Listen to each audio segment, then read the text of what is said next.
श्री कृष्ण गोविंद हरे मुरारे हे नाथ नारायण वासुदेवा।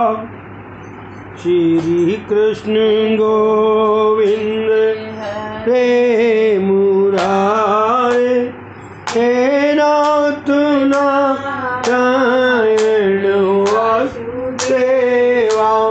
श्री कृष्ण गोविंद हरे मुरारी हे नाथ नारायण वासुदेवा। मस्तक में बुद्धि है। जब बुद्धि ईश्वर का अनुभव करती है तब संसार के सारे बंधन टूट जाते हैं। जो भगवान को अपने मस्तक पर विराजमान करता है उनके लिए कारागार तो क्या मोक्ष के द्वार भी खुल जाते हैं। बुद्धि को जो मस्तक में बुद्धि होती है, हाथ पांव की बेड़ियां टूट जाती हैं, नदी की बाढ़ भी थम जाती है। जिसके सिर पर भगवान है उसे मार्ग में विघ्न बाधा नहीं सता सकती। मात्र घर में आने से नहीं, मन में भगवान के आने पर ही बंधन टूट जाते हैं। जो व्यक्ति वसुदेव की भांति श्री कृष्ण को अपने मस्तक पर विराजमान करता है उसके सभी बंधन टूट जाते हैं। कारागृह के माने सांसारिक मोहों के बंधन टूट जाते हैं, द्वार खुल जाते हैं। अन्यथा ये सारा संसार मोह रूप कारागृह में सोया हुआ है। वसुदेव जी कारागृह में से बाहर आए। दाऊ जी दौड़ते हुए आए। शेषनाग के रूप में बाल कृष्ण पर छत्र धारण किया। यमुना जी को अत्यंत आनंद हुआ। दर्शन की तृप्ति ही पा रही थी। मेरे प्राणनाथ से मिलना है। यमुना में जल बढ़ गया। प्रभु ने लीला की। टोकरी में से अपने पांव बाहर की ओर बढ़ा दिए। यमुना जी ने चरण स्पर्श किया और कमल भेंट किया। प्रथम दर्शन और मिलन का आनंद यमुना जी को दिया। धीरे धीरे पानी कम हो गया। वसुदेव गोकुल में आ पहुँचे। योग माया के आवरणवश सारा गांव गहरी नींद में डूबा हुआ था। वसुदेव ने श्री कृष्ण को यशोदा की गोद में रख दिया और बालिका स्वरूपा योग माया को उठा लिया। वसुदेव ने सोचा कि अब भी उनका प्रारब्ध कर्म बाकी रह गया है, तभी तो भगवान को छोड़कर माया को गले लगाने का अवसर आया है। वसुदेव योग माया को टोकरी में बिठलाकर वापस कारागृह आ पहुँचे। ब्रह्म संबंध होने पर सभी बंधन टूट गए थे। अब माया आई तो बंधन भी आ गए। वसुदेव गोकुल से माया को अपने सिर पर बिठला कर लाए तो फिर बंधन आ पहुँचा और कारागृह के द्वार बंद हो गए। माया बंधन करता है। भगवान की आज्ञा के कारण ही तो वसुदेव ने बंधन को स्वीकार किया है। अब कारागृह में देवकी की गोद में सोई हुई योग माया रोने लगी। सेवकों ने शीघ्र ही कंस को संतान के जन्म का समाचार दिया। कंस दौड़ता हुआ आया। कहाँ है मेरा काल, मुझे सौंप दो उसे। कंस योग माया के पांव पकड़कर उन्हें पत्थर पर पीटने लगा। किंतु माया कभी किसी के हाथ में आई भी है क्या? आज माया ने तो कंस के ही सिर पर एक लात जमा दी और हाथों से छूटकर आकाशगामी हो गई। आकाश में उन्होंने अष्टभुजा जगदम्बा भद्रकाली का रूप धारण किया। उन्होंने कंस से पुकार कर कहा, अरे पापी, तेरा काल तो अब अवतरित हो गया है और सुरक्षित है। कंस ने पश्चाताप करते हुए वसुदेव देवकी से अपने अपराध की क्षमा मांगी। इधर जन्माष्टमी के दिन नंद जी ने 12 बजे तक जागरण किया। शांडिल्य के कहने पर सभी सो गए थे और गहरी नींद में डूब गए थे। बालकृष्ण जब नंद जी के घर में आए तब नंद बाबा सोए हुए थे। नंद बाबा ने स्वप्न में देखा कि कई बड़े बड़े ऋषि मुनि उनके आंगन में पधारे हुए हैं। यशोदा जी ने श्रृंगार किया है और गोद में एक सुंदर बालक खेल रहा है। उस बालक को मैं निहार रहा हूँ। शिव जी भी उस बालक का दर्शन करने हेतु आए हैं। नंद बाबा प्रातः काल जागृत होने पर मन में कई संकल्प विकल्प करते हुए गौशाला में आए। वे स्वयं गौ सेवा करते थे। गायों की जो प्रेम से सेवा करता है उसका वंश नष्ट नहीं होता। नंद बाबा ने प्रार्थना की, हे नारायण दया करो, मेरे घर गायों के सेवक गोपाल कृष्ण का जन्म हो। उसी समय बालकृष्ण ने लीला की। पीला चोला पहने हुए, कपाल पर कस्तूरी के तिलक वाले बालकृष्ण घुटनों के बल बढ़ते हुए गौशाला में आए। इस बालक को नंद जी ने देखा तो उनके मन में हुआ, अरे ये तो वही बालक है जिसे मैंने स्वप्न में आज ही देखा है। बालकृष्ण ने नंद बाबा से कहा, बाबा मैं आपकी गायों की सेवा करने के लिए आया हूँ। गौशाला में आए हुए कन्हैया को नंद जी प्रेम से निहारते हुए स्तब्ध से हो गए। उन्हें देहवान तक नहीं रहा। बालकृष्ण के दर्शन से वे समाधि से हो गए। उन्हें कुछ ज्ञात ही नहीं हो रहा था कि वे जाग रहे हैं या सो रहे हैं। सुनंदा को यशोदा की गोद में बालकृष्ण की झांकी हुई तो वह दौड़ती हुई गौशाला में भाई को खबर करने आई, भैया भैया लाला भयो है। आनंद ही आनंद हो गया। श्री कृष्ण हृदय में आ गए। नंद जी ने यमुना जी में स्नान किया। आज जन्मोत्सव के उपलक्ष्य में स्नान किया जाना था। उनको स्वर्ण के आसन पर बिठलाया गया। शांडिल्य मुनि ने उनको दान करने को कहा। नंद जी ने कहा, जो चाहो तो ले जा सकते हो। नंद बाबा ने बड़ी उदारता से दान दिया। दान से धन की शुद्धि होती है। गायों का दान दिया गया। कई वर्षों तक तपश्चर्या करने पर भी महान ऋषि मुनियों का काम नष्ट न हुआ, अभिमान निशेष न हुआ, तो वे सब गोकुल में गाय का अवतार लेकर आए। उन्होंने सोचा कि ब्रह्म संबंध होने पर वे निष्काम होंगे। नंद बाबा ने 2 लाख गायों का दान दिया। एक ब्राह्मण को 10,000 गायें दान स्वरूप मिली। वह घर ले आया, छोटा सा घर। उसने घर में कोने कोने में गायें बांध दी, फिर भी बहुत सी बाकी रह गई। इस ब्राह्मण की पत्नी बड़ी कर्कशा थी। वह अपने पति से कहने लगी, कोई चाहे जितनी गाय दे दे, किंतु तुम सब लेके क्यों आए? इतनी सारी गायें देने वाला कौन निकल पड़ा? ब्राह्मण, अरे तू जानती ही नहीं है क्या? नंद बाबा के घर पुत्र रत्न जन्मा है। उन्होंने आज हजारों गायों का दान दिया है। नंद बाबा के घर पुत्र जन्म की बात सुनकर ब्राह्मणी आनंदित हो गई। पति पत्नी आनंद से मानो नाचने लगे। नंद के घर आनंद भयो, जय कन्हैया लाल की। गांव के एक व्यक्ति को लगता है कि कन्हैया उसी का है।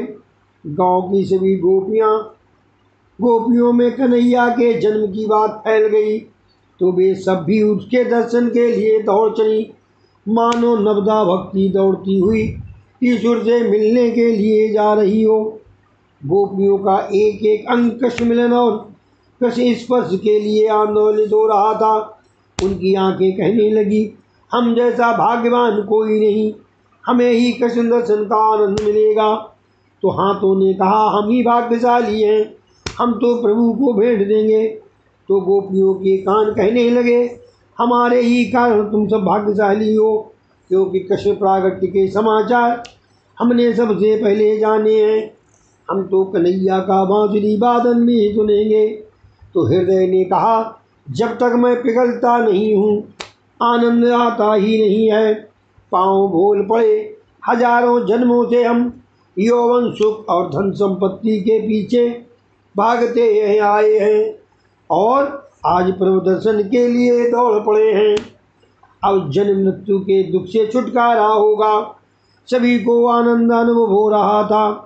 गोपियों की भेड़ी से फूल नीचे झर रहे और कह रहे हैं, तुम कृष्ण दर्शन के लिए आतुरता से दौड़ रही हो, तुम भाग्यशाली हो, तुम्हारे सिर पर रहने के लिए हम योग्य नहीं हैं। हम तो तुम्हारे चरणों में गिरकर तुम्हारी चरण के स्पर्श से पावन हो जाएंगे। यशोदा की गोद में खेलते हुए सर्वांग सुंदर बाल कृष्ण का गोपियाँ वहीं से अभिषेक करने लगी। निर्धन गोपियाँ दूध और दही लेकर आई हैं। कृष्ण जैसे लाल के दर्शन होने पर आनंदोवेश से वे भान भूल गईं और स्वयं को ही दूध दही से स्वयं नहाने लगी। सभी गोपियों का मन कन्हैया ने आकर्षित कर लिया। हृदय में आनंद का पारावार उमड़ रहा है। गोपियाँ जितना लेकर आई हैं उसका 10 गुना बढ़ाकर वापस लौटाना है। किसी को चांदी की थाली दी गई तो किसी को चंद्रहार। यशोदा जी ने सोच लिया था कि घर का सर्वस्व क्यों न लूट जाए, किंतु सभी का आशीर्वाद और शुभेच्छा पानी है। गोपियाँ जो कुछ भी मांगे दिया जाए। आनंद में पागल गोपियाँ कन्हैया की जयकार कर रही हैं। एक ने तो कहा, यदि देना है तो मुझे कन्हैया दीजिए। यशोदा ने उसे अपने पास बिठलाकर उसकी गोद में लाला को बिठलाया। आनंद आनंद आनंद। हजारों जन्मों से बिछड़ा हुआ जीव आज प्रभु से मिल गया। ईश्वर से मिलन होने पर जीवानंद से झूम उठता है। पुरुष तो सभी बाहर रह गए, किंतु गोपियाँ तो अंदर पहुंचकर आनंद से नाच रही हैं। पुरुष अहंकार अभिमान का रूप है और स्त्री नम्रता और दीनता का। जो गोपी की भांति नम्र बनकर जाता है उसे ही ईश्वर की राजसभा में प्रवेश मिलता है। अहंकारी को वहाँ प्रवेश मिल ही नहीं सकता। नंद के घर सभी को आनंद देने वाले के घर परमानंद प्रकट हुआ। सभी के आशीर्वाद प्राप्त करोगे, तुम्हारे घर सर्वेश्वर आएंगे। सभी का आशीर्वाद लेना वैसे तो बड़ा दुष्कर काम है, किंतु किसी के निश्वास तो कभी न लो। किसी की बद्दुआ नहीं लोगे तो तुम भी नंद के समान हो जाओगे। नंदयते सर्वजनान सानंदा, नंदेति सर्वजनान सानंदा। वाणी बर्तन व्यवहार और विचार से जो सभी को आनंद देता है वही नंद है। सभी का आदर करो। आदर दान उत्तमोत्तम दान है। सभी जीव को शिव स्वरूप मानकर सभी का आदर करो। ज्ञानी का लक्षण ही यही है कि उसके व्यवहार से किसी को अशांति और उद्योग न होने पाए। औरों के वर्तन से अपने मन को कभी अशांति और विचलित न करना। नंद बाबा सदा सर्वदा आनंद में रहते थे और औरों को आनंद देते थे। ऐसे नंद के घर ही परमानंद पधारते हैं। सभी को आनंद न दिया जा सके तो कोई बात नहीं, किंतु दुख तो किसी को भी न दो। कोई दुखी हो जाए ऐसा कभी मत करना। आजकल लोग वर्ष में एक ही बार नंद महोत्सव मनाते हैं, किंतु प्रतिदिन नंद महोत्सव मनाना चाहिए। रोज प्रातः काल 4 बजे से 5:30 बजे तक नंद महोत्सव मनाया जाए। उत का अर्थ है ईश्वर और सबका अर्थ है प्राकट्य। उत्सव माने हो गया ईश्वर का प्राकट्य ही उत्सव है। उत्सव में धन या भोगाद नहीं, प्रेम ही मुख्य है। मंदिर में नहीं, अपने घर में ही नंद महोत्सव मनाया जाए। जीवात्मा का घर हमारा शरीर ही तो है। नंद महोत्सव का अर्थ मिठाई बांटना या दही दूध उड़ेलना नहीं है। ऐसा करने पर तो आनंद का अतिरेक हो जाएगा। उत्सव तो हृदय में होना चाहिए, हृदय में मनाना चाहिए। ईश्वर का प्राकट्य होने पर मनुष्य को देह में रहते हुए भी देह का भान नहीं रह पाता। देह धर्म भूलने पर ही उत्सव सफल होता है।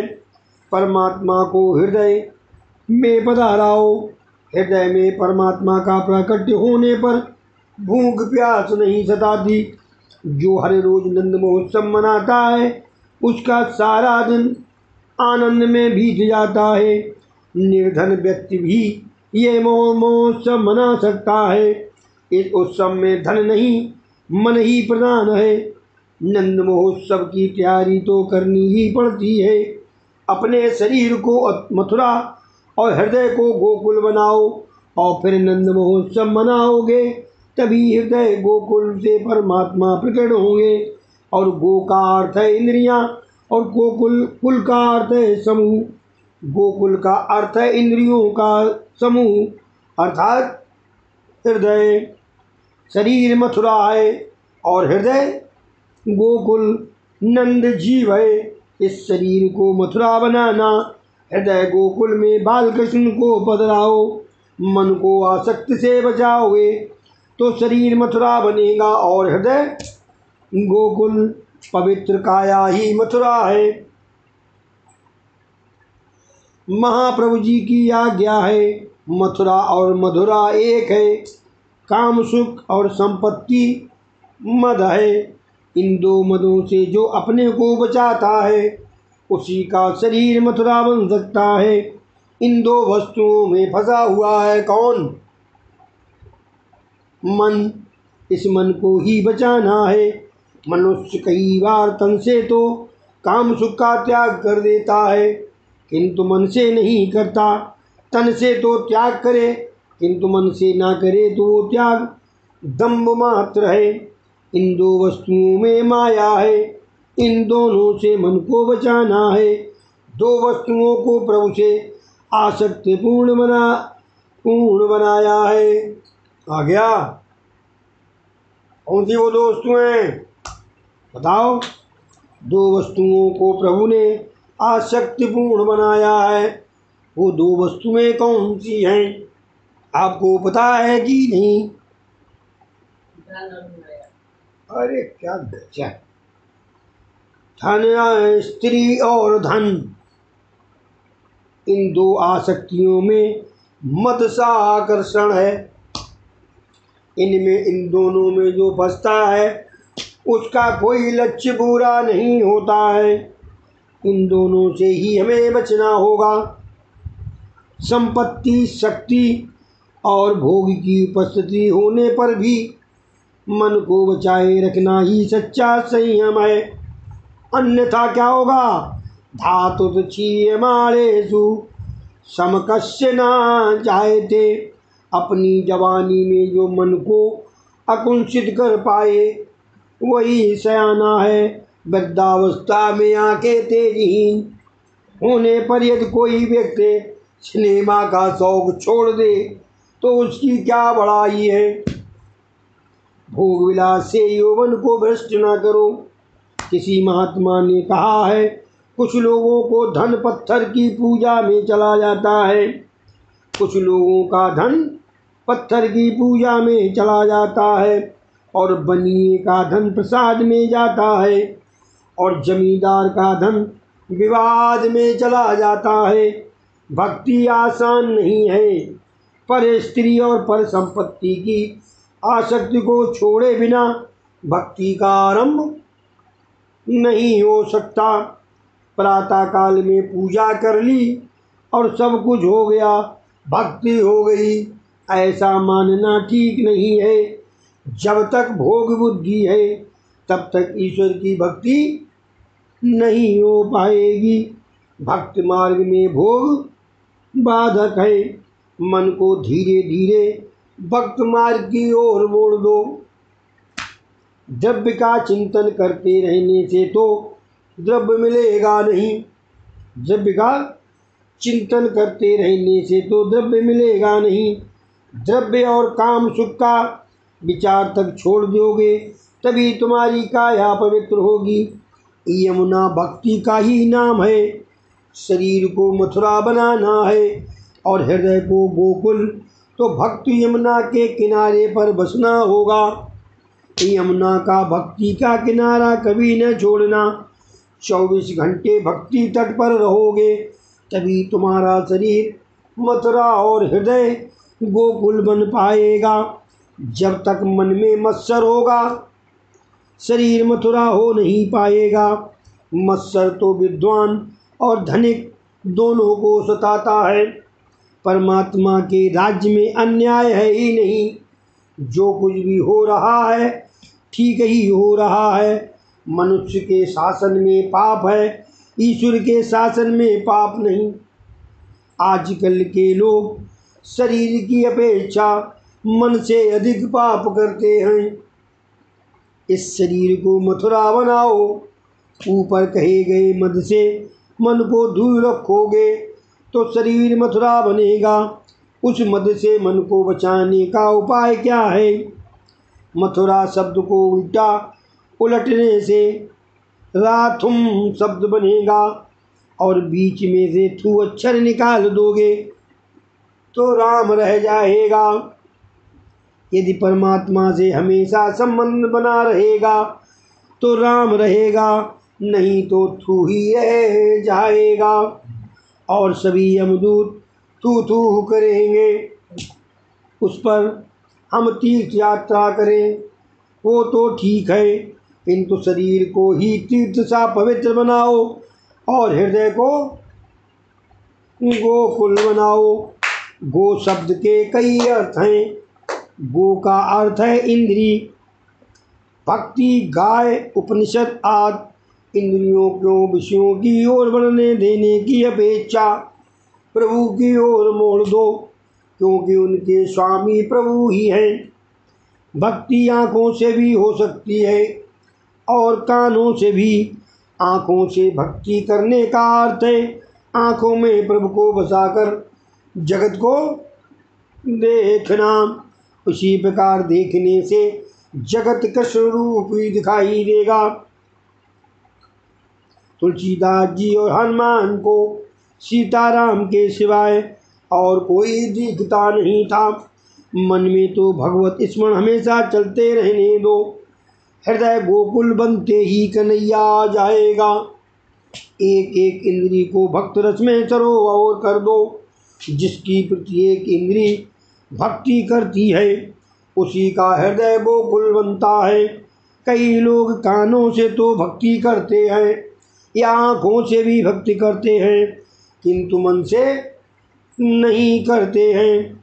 प्रत्येक इंद्री से श्री कृष्ण रस का पान करो, कभी तुम्हारा मन, तुम्हारा हृदय गोकुल बनेगा और अंत में परमानंद का प्राकट्य होगा।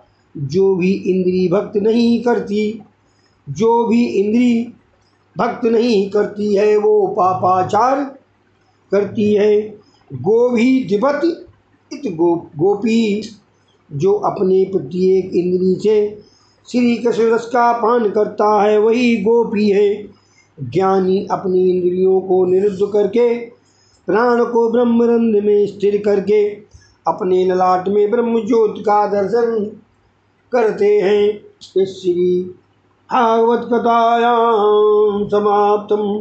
बोलो श्री कृष्ण जी भगवान की जय। हरे कृष्णा कृष्णा कृष्ण हरे हरे, हरे राम राम राम हरे हरे, हरे कृष्ण कृष्ण कृष्ण हरे हरे हरे राम